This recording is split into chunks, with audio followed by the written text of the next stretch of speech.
Bulldozer लगा है तो कोई गवर्नर साहब ने बुलडोजर नहीं लगाया है। मैंने गवर्नर साहब से बात की है। गवर्नर साहब ने कहा कोई एलजी एडमिनिस्ट्रेशन की तरफ से बुलडोजर का ऑर्डर नहीं आया है। जो बुलडोजर चलाए जा रहे हैं वो मेरे हुक्म के मुताबिक नहीं चलाए जा रहे हैं।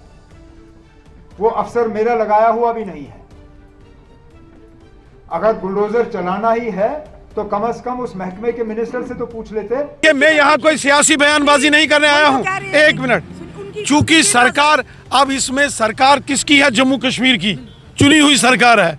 एलजी एडमिनिस्ट्रेशन की तरफ से बुलडोजर का ऑर्डर नहीं आया है। अब कहां से आया है? मैं यहाँ सियासत की बात नहीं करूंगा। इस कंफ्यूजन को दूर करने के दो ही तरीके हैं। या तो इन लेटर एंड स्पिरिट जो जेएनके रीऑर्गेनाइजेशन एक्ट है उसको आप फॉलो करिए।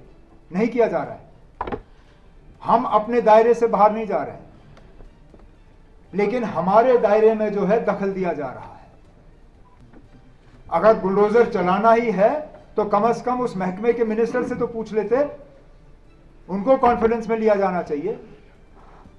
ये कहना आसान है कि आप हम दखल नहीं देते।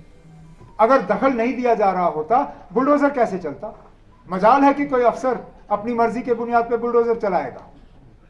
मैंने जैसे इससे पहले दोपहर को कहा, गैर कानूनी सरकारी जमीन पे कब्जे के हक में कोई नहीं है, लेकिन इकलौता आप किसी एक कम्युनिटी या किसी एक एरिया को टारगेट करो सिर्फ इलेक्टेड गवर्नमेंट को बदनाम करने के लिए, ये ठीक बात नहीं है।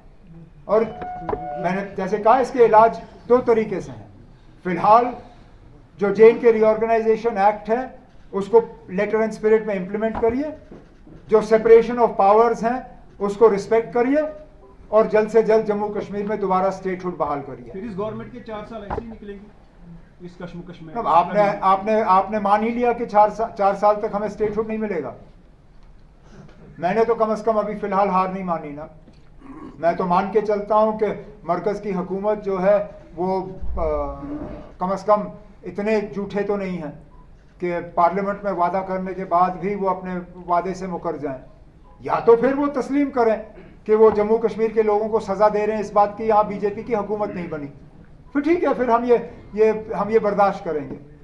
लेकिन जहाँ ये कहते हैं कि हम जम्मू कश्मीर को स्टेटहुड देंगे, अच्छा, जिन चीज़ों को वजह बनाया जाता है हमें स्टेटहुड से महरूम रखने की, पहलगाम हो, दिल्ली का हमला हो, उसके लिए इलेक्टेड गवर्नमेंट कहाँ कसूरवार है ना। अगर सिक्योरिटी फेलियर हुआ है, सिक्योरिटी हमारी जिम्मेदारी है ही नहीं। आप हमें सिक्योरिटी दे दीजिए और फिर देखिए ना, ऐसे हमले हुए जब हम सिक्योरिटी के लिए जिम्मेदार थे।